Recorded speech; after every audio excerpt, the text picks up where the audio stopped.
பாஜக எமர்ஜ் ஆகிறதுக்கான வழி இருக்குதா? இதுல 2 பேரும் பங்கு போட்டுக்கிறாங்க. ஒரு 75% வாக்குகள் இருந்தா கூட நாங்க திமுக ஜெயிச்சாலும் மிச்சத்தை அதிமுகவுக்கு கொடுப்போமே தவிர பாஜகவுக்கு அந்த இடத்துல ஒண்ணுமே இல்லை அப்படின்னு உங்களை அப்படியே தள்ளி விட்டுறாங்க. அப்போ நிதர்சனம்னு வரும்போது உங்களுக்கான வாய்ப்புகள் என்ன? மேம், ஃபர்ஸ்ட் இந்த டிபேட் ஸ்டார்டிங்லேயே வந்து 72% ஓட் போல் ஆனது வந்து நம்மளுக்கு சாட்டிஸ்ஃபேக்டரியா இல்லையா? ஏன்னா நம்ம வந்து இன்னும் ஜென்ரலாவே சவுத் இந்தியா எஸ்பெஷலி தமிழ்நாடு வந்து மோர் தென் 75% ஓட் போல் ஆகும்போது நம்ம 72 தான் வந்தோம். இத்தனைக்கும் காலையில எல்லாம் பார்க்கும்போது 26, 40ன்ற நம்பர் எல்லாம் பார்க்கும்போது எங்க ஒரு 65லேயே சேச்சுரேட் ஆயிடுவோமோ அப்படின்னு நம்ம நினைச்சிருந்தோம். இன்ஃபேக்ட் மத்திய சென்னை, தென் சென்னை மக்களை வந்து சோசியல் மீடியால திட்டி அவங்களை ஓட்டு போட வச்சிட்டாங்கன்னு நினைக்கிறேன். 67% வரைக்கும் வந்துருச்சு. இதற்கு காரணம் மெயினா நான் என்ன நினைக்கிறேன்னா, நம்மளோட டிபேட்லயே முன்னாடி நடந்த டிபேட்ல நான் சொல்லியிருந்தேன், மத்தியில் பாரத பிரதமர் நரேந்திர மோடியே மீண்டும் ஆட்சி அமைப்பார் அப்படின்றது எவ்வளவு உறுதியோ அதே மாதிரி இங்க டிஎம்கே தலைமையிலான கூட்டணி அதிக தொகுதிகளை வெல்ல போவது உறுதி அப்படின்றதையும் நான் முன்னாடியே சொல்லியிருந்தேன்.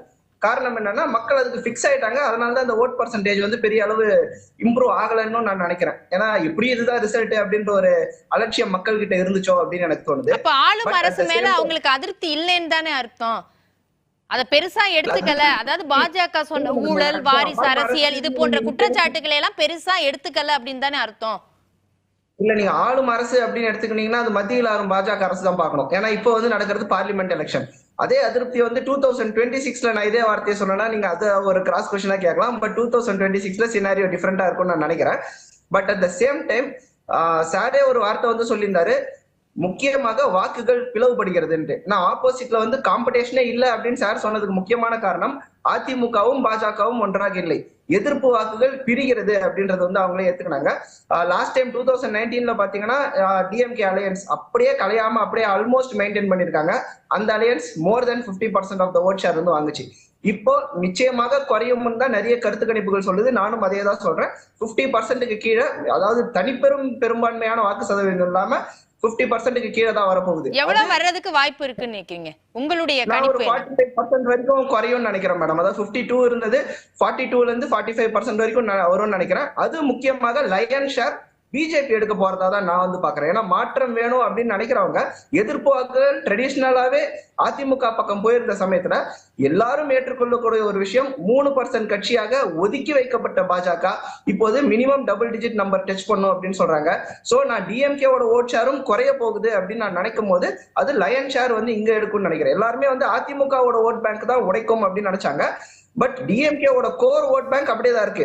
ஆனா 2019லயும் 2021லயும் ஒரு மாற்று அரசியலாக யங் ஓட்டர்ஸ் வந்து டிஎம்கே கூட்டணிக்கு ஆதரிச்சவங்க இப்ப அது மேல ஒரு வெறுப்பு இருக்கிறதா பாக்குறேன். அதே சமயம் அதிமுக வந்து 2019ல 19% குறைஞ்சது. அதுக்கப்புறம் அப்படியே அது ஒரு 33% ஏறிச்சு. பட் அதுவும் கொஞ்சம் சேச்சுரேட் ஆகி 30% வந்து ஒரு சேச்சுரேட் லெவல்ல வரும் அப்படின்னு நான் நினைக்கிறேன். இந்த 2 கட்சியிடமிருந்தும் பாஜக வந்து வாக்குகள் வாங்க போறதாலதான் நிறைய தொகுதிகள் வந்து அதிமுக 2ஆம் இடம் தள்ளப்பட போகிறது. திமுக மீது அதிருப்திகள் இருந்தாலும் பல தொகுதிகள்ல நம்ம வந்து பாக்குறோம் அதிமுகவும் பாஜகவும் சேர்ந்து நின்று அங்க ஈக்குவேஷனே வேற இருந்திருக்கும். சாருக்கு கொஞ்சம் அட்லீஸ்ட் டஃப் காம்படிஷன் நாங்க கொடுத்துருக்கலாம் சங்கத்தமிழன் சாருக்கு. பட் அன்பார்ச்சுனேட்லி அது முடியாம போயிடுச்சு. பட் ஆல்வேஸ் பாலிடிக்ஸ்ல வந்து 1+1 2ன்னு கிடையாது. இந்த முறை பாஜக அதிமுக விட்டு தனித்து வந்ததால் தான் பாஜகவுக்கு இவ்வளவு பெரிய மவுஸ் கூட்டி இருக்கிறதா நான் பாக்குறேன். இல்லைன்னா அதிமுகவோட நிழலையே பாஜக இருந்திருந்தா இது இவ்வளவு பெரிய காம்பினேஷனா ஒர்க் அவுட் ஆயிருக்குமா, இந்த பெர்முடேஷன் காம்பினேஷன் நம்ம பேசியிருப்போம்னு தெரியாது. பட் இப்ப பாஜக வெளியில வந்துட்டு தன்னுடைய தனித்துவமான வாக்கு வங்கி 10% அப்படின்னு காமிச்சிருச்சுன்னா இது எல்லா கட்சிகளுக்கும் ஒரு தர்ம சங்கடமான நிலை. ஏன்னா நம்ம பார்த்திருந்தோம், பாமக வந்து 5% ஓட் பேங்க் ப்ரூவ் பண்ண போதே எல்லா கட்சிகளிடமிருந்தும் அவங்களுக்கு ஒரு டிமாண்ட் அப்படின்றது இருந்துச்சு. ஒருவேளை பாஜக 10% வாங்கிவிட்டால் அனைத்து கட்சிகளும் சாதாரணமாக அதை எடை போடாது. அதுவும் கூட்டணி தானே. பாஜக இப்ப தனித்து அந்த 10% கிடைக்குமா? கூட்டணி தானே. பாமகவுடைய வாக்கு வங்கி அதுல சேரும் இல்லையா? அதே மாதிரி அந்தந்த கட்சிகளுக்கு 1% இருக்கு, ஒரு தனித்தனி கட்சிகளாக அதுல கூட்டணியில இருந்தா கூட அவங்களுடைய வாக்குகள் குறைந்தபட்ச வாக்குகளாவது அவங்களுக்கு கிடைக்கும்ல. அப்ப பாஜக தனித்து நின்னு அந்த 10% கிடையாது, கூட்டணிக்கான 10%. இல்ல, இந்த பர்டிகுலர் எலெக்ஷன்ல வந்து பாஜக தலைமையிலான கூட்டணி.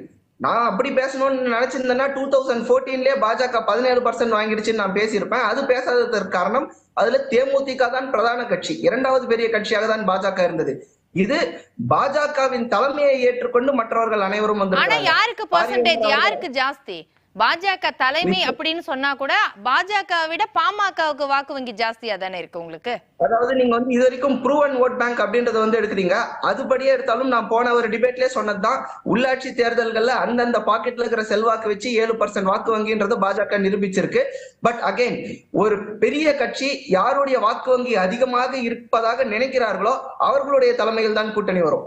போன முறை 2019 எடுத்துப்போம், அதிமுக தலைமையில் தான் தமிழகத்தில் தேசிய ஜனநாயக கூட்டணி அப்படின்னு சொன்னாங்க. பேரு தேசிய ஜனநாயக கூட்டணி தான், ஆனா தமிழகத்தில் அதிமுக தலைமையில் தாங்க. காரணம் என்னன்னா அதிமுக தான் அதிக ஓட் பேங்க் வச்சிருக்கிறது. இங்கே மற்றவர்களுக்கு வாக்கு சதவீதங்கள் இருந்தாலும் அதே மாதிரி பாமக 5%ன்றது குறைஞ்சிருக்கா அதிகமா இருக்கான்றது நம்ம வந்து பார்க்கணும். பாஜக அளவுக்கு பாமக வைப்ரண்டா களத்துல இருந்துச்சா அப்படின்றதும் ஒரு கேள்விக்குறி. மற்றவர்களுக்கு அவங்களுக்குன்னு தனி தொகுதிகள்ல அவங்களுக்குன்னு சில தொகுதிகள்ல வாக்கு வங்கி இருக்குல்ல, அதை எப்படி நீங்க மறுக்க முடியும்? மத்தியில பாஜக இருக்குங்கிறதுனால இங்க பாஜகவோட கூட்டணி தலைமையிலான கூட்டணி அப்படின்னு சொல்றீங்க. இதே அதிமுகவுடன் பாஜக சேர்ந்து அதிமுகவோட தலைமையில கூட்டணி, சரியா?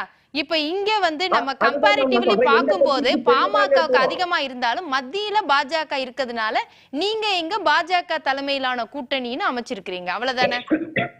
இல்ல உங்களோட ஸ்டாண்ட்லயே நான் வந்து வரேன். அதிமுகவுடன் பாஜக சேர்ந்த போது என்ன சொன்னாங்கன்னா 2019ல தமிழகத்தில் அதிமுக தலைமையில் தான் தேசிய ஜனநாயக கூட்டணின்னு சொன்னாங்க. பேர் வந்து தேசிய ஜனநாயக கூட்டணி தான், ஆனால் இங்கே தலைமை தாங்குவது அதிமுக. காரணம் என்னவென்றால் வாக்கு வங்கி அதிகமாக வைத்துக் கொண்டிருக்கும் கட்சி.